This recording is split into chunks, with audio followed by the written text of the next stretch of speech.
Un enfant pédale sur un tricycle dans un couloir d'hôtel. Et derrière lui, quelque chose le suit. Ça glisse à hauteur d'enfant, à une distance constante, avec une fluidité qui n'a absolument rien d'humain. Si vous avez déjà vu Shining, vous connaissez la scène. Here's Johnny.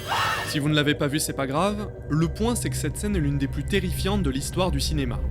Et la raison pour laquelle elle est terrifiante est presque invisible.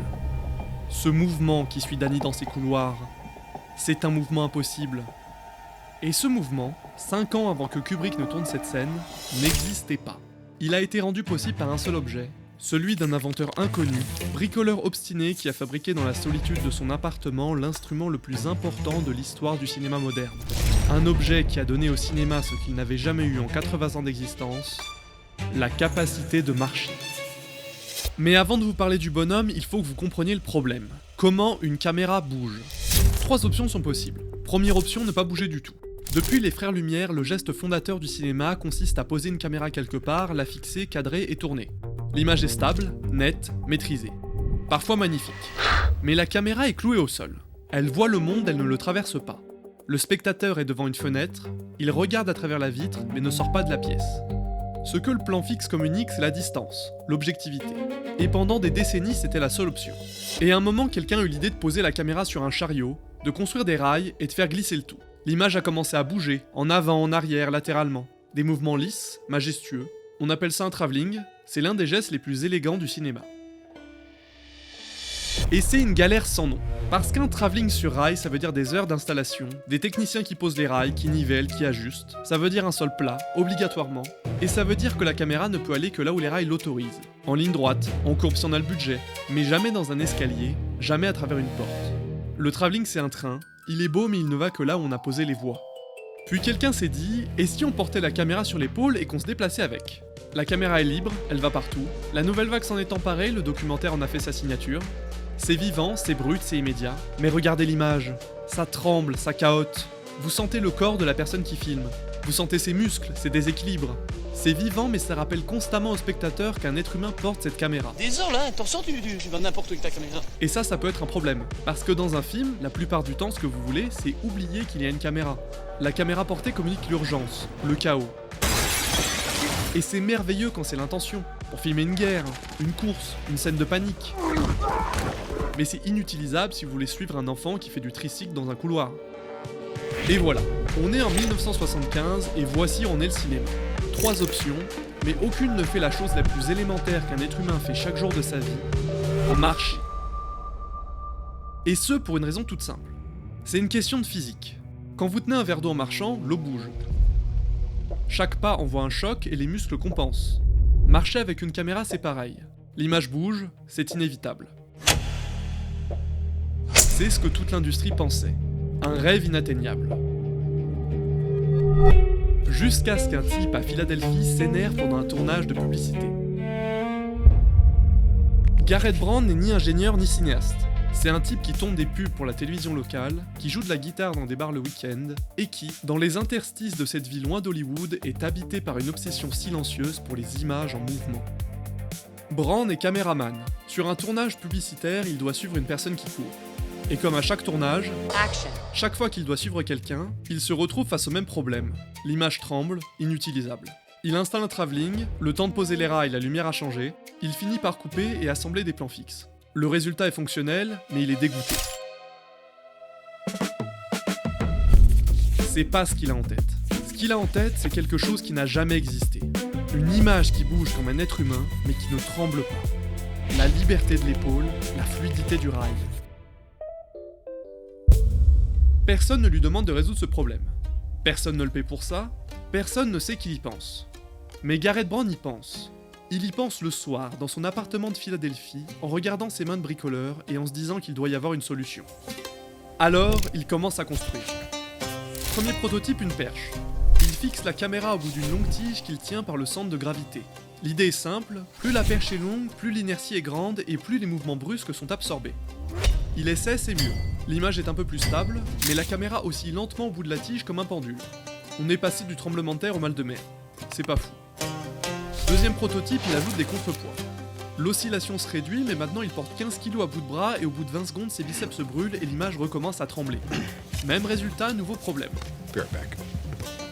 Troisième prototype des ressorts, quatrième des amortisseurs, cinquième un système de suspension bricolé avec des élastiques de valise et des pièces de vélo.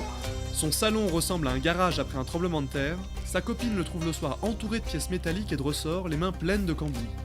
Elle lui demande si ça avance, il dit oui, c'est pas vrai, mais il sait qu'il est proche. Chaque version résout un axe de mouvement et en révèle 3 autres. La caméra ne tremble plus verticalement, mais elle tourne sur elle-même. Elle ne tourne plus sur elle-même, mais elle vibre latéralement. Brand découvre que le mouvement a 6 façons de trembler. De haut en bas, de gauche à droite, d'avant en arrière, et 3 axes de rotation. 6 ennemis, et en combattre un on réveille 3 autres. Les vaincre un par un ne marche pas, il faut les vaincre tous en même temps. Et pour cela vient l'intuition décisive.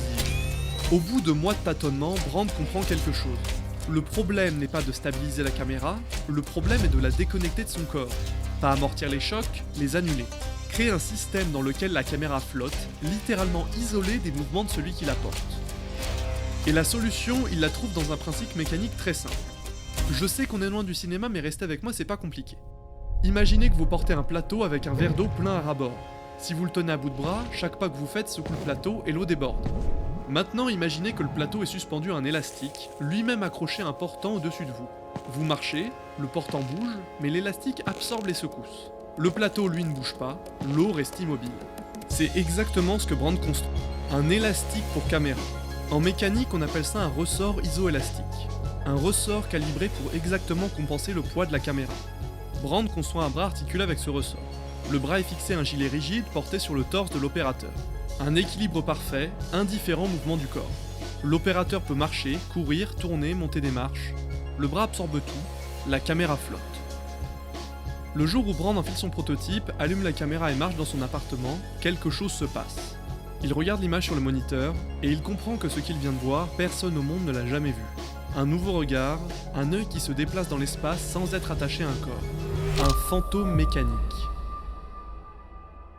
Il ne sait pas encore ce que le cinéma va en faire, mais il sait qu'il tient quelque chose d'immense. Le problème, c'est qu'il est seul à Philadelphie et que le cinéma se fait à Los Angeles. Alors Brand fait la seule chose qu'il peut faire, il tourne une démo. Il demande à sa femme de courir devant lui dans un parc de Philadelphie.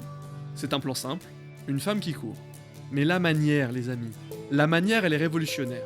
La caméra se déplace comme un être humain. Elle va où il va, elle accélère quand il accélère, elle suit les courbes du terrain, mais elle ne vibre pas, elle est fluide, elle vole.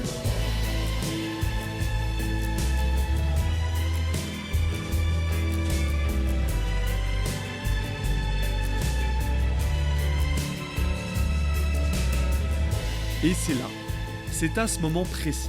L'outil qui va révolutionner le cinéma vient de naître. Son nom, le Steadicam. L'équivalent mécanique de la vision humaine en mouvement. Brand envoie cette démo à tous les studios dont il arrive à trouver l'adresse. Les gens de l'industrie regardent la cassette et ne comprennent pas ce qu'ils voient.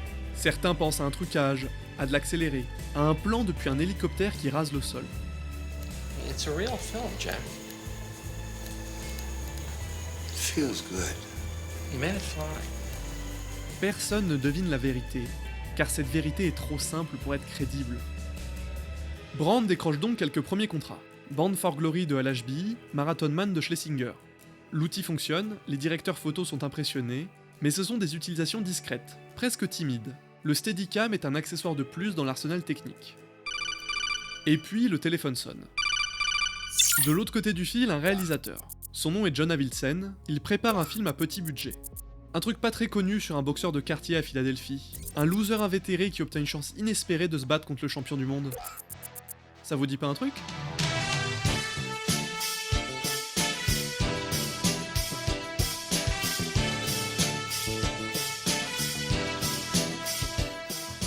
Et pour la scène la plus importante du film, Avildsen a un problème. Pour rappel, après des semaines d'entraînement, Rocky court à travers les rues de Philadelphie et gravit les marches du Museum of Art. C'est le moment culminant du deuxième acte, l'aboutissement de l'effort, la preuve que Rocky est prêt. Et il faut que le spectateur sente le triomphe. Avec des techniques conventionnelles, cette scène nécessiterait des dizaines de plans, des coupes, des angles différents. Chaque coupe fragmenterait l'effort. Avildsen a vu la cassette de Brand et il comprend immédiatement ce que ça changerait.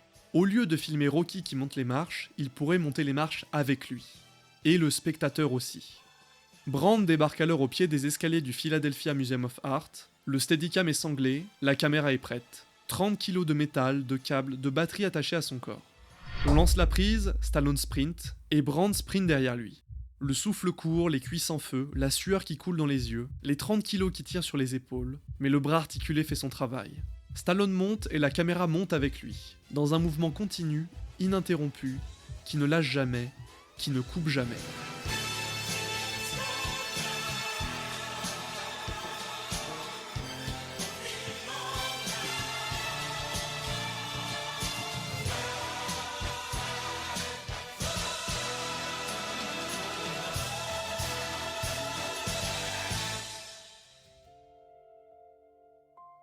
Ce plan change tout. Cette sensation d'être avec Rocky dans cet élan de puissance et de grandeur n'a pu exister que grâce au Steadicam. Rocky sort en salle en novembre 1976, le film est un triomphe. Il remporte l'Oscar du meilleur film et la scène des marches entre dans la mémoire collective du monde entier. L'invention de Brand fait le tour d'Hollywood, mais ce n'est que le début. Le téléphone sonne à nouveau. Et au bout du fil, cette fois, c'est quelqu'un qui va prendre l'invention de Brand et en faire quelque chose que Brand lui-même n'aurait jamais imaginé. Quelque chose de terrifiant.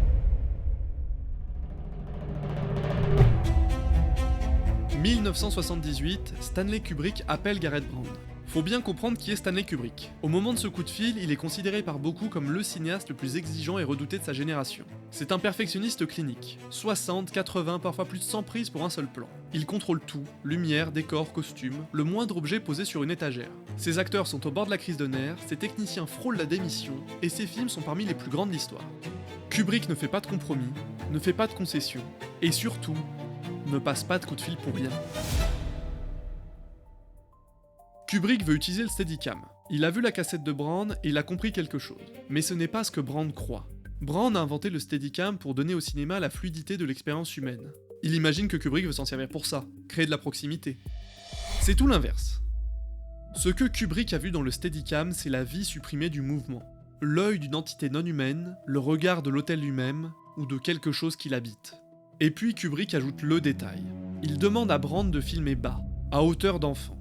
Et ça, faut que je vous explique pourquoi c'est brillant. Au cinéma, la hauteur de la caméra n'est jamais un détail technique, c'est toujours une décision de sens. Quand la caméra est à hauteur d'yeux, le personnage est à égalité avec le spectateur. En plongée, il paraît vulnérable, en contre-plongée, il domine. Chaque centimètre raconte quelque chose. Vous pouvez filmer la même personne dans le même lieu avec la même lumière, et simplement en changeant la hauteur de la caméra, l'histoire est complètement différente. Revenons à Danny. Danny pédale dans les couloirs de l'Overlook Hotel. Et derrière lui, la présence. La distance reste constante, les virages sont anticipés, pris avec une grâce terrible. Celle d'un prédateur patient qui connaît les couloirs mieux que l'enfant qui les traverse. Aucune fatigue, aucun souffle à reprendre, aucun muscle à épuiser. La constance de quelque chose qui n'a pas de corps. Et le spectateur, sans pouvoir expliquer pourquoi, est terrifié. Voilà ce qu'un grand cinéaste fait avec un outil. Il ne l'utilise pas, il le détourne. Il prend ce pourquoi il a été conçu et il lui fait dire le contraire. La grammaire cinématographique n'est pas un dictionnaire avec des définitions fixes, c'est une langue vivante, et comme toutes les langues vivantes, les mots changent de sens selon qui les prononce. Et si l'histoire s'arrêtait là, ce serait déjà suffisant. Un inventeur bricoleur, un champion du monde de la boxe, un hôtel hanté, c'est déjà un beau récit. Mais voilà le truc avec les outils. Celui qui les invente ne décide pas ce qu'ils deviennent. Parce que 10 ans plus tard, quelqu'un va prendre cette même machine et lui faire dire quelque chose d'encore différent. Quelque chose que personne n'avait imaginé. Sometimes I wonder. Nous sommes en 1990 et Martin Scorsese prépare son prochain chef-d'œuvre, Les Affranchis. Je vous fais pas l'affront de vous présenter le film, et si vous l'avez pas encore vu, quittez cette vidéo et allez le voir tout de suite. Quand il choisit de réaliser le film, il y a une scène qu'il a en tête depuis la lecture du livre de Nicolas Pileggi dont le film est adapté. C'est le soir où Henry Hill emmène Karen, sa future femme, au Copacabana, la boîte de nuit la plus célèbre de New York. Et Scorsese prend une décision radicale. Du moment où Henry et Karen sortent de la voiture jusqu'au moment où ils sont assis à la meilleure table de la salle, la caméra ne doit pas couper. Au cinéma, refuser de couper, c'est refuser de laisser respirer le spectateur. Et c'est exactement ce que Scorsese veut. Parce que cette scène est un piège, celui que Henry tend à Karen.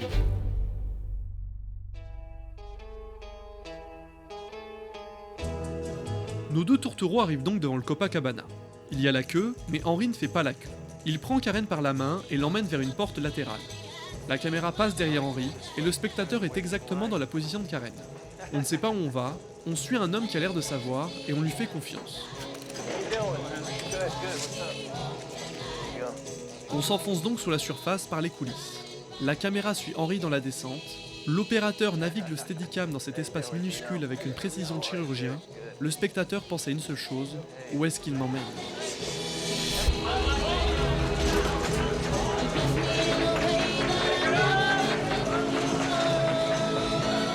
La caméra ne s'arrête sur aucun détail. En laissant tout filer dans ce plan continu, Scorsese rend le privilège banal. L'argent circule, les portes s'ouvrent, les gens acquiescent, et Henry ne s'y arrête même pas. C'est sa vie, c'est normal.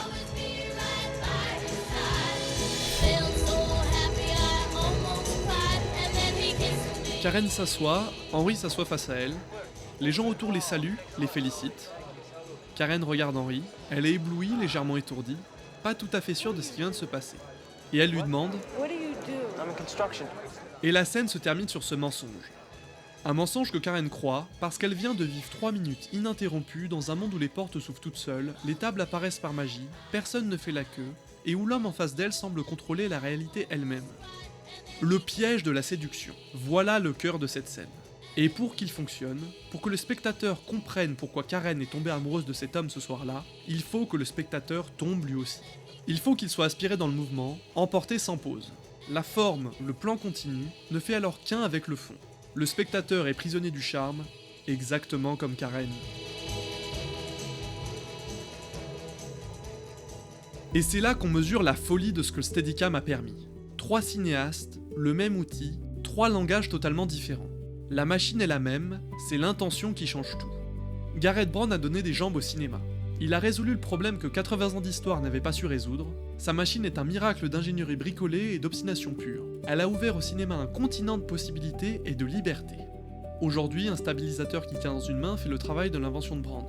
Chaque gimbal à 300 € que vous pouvez acheter descend directement de ce bricoleur de Philadelphie.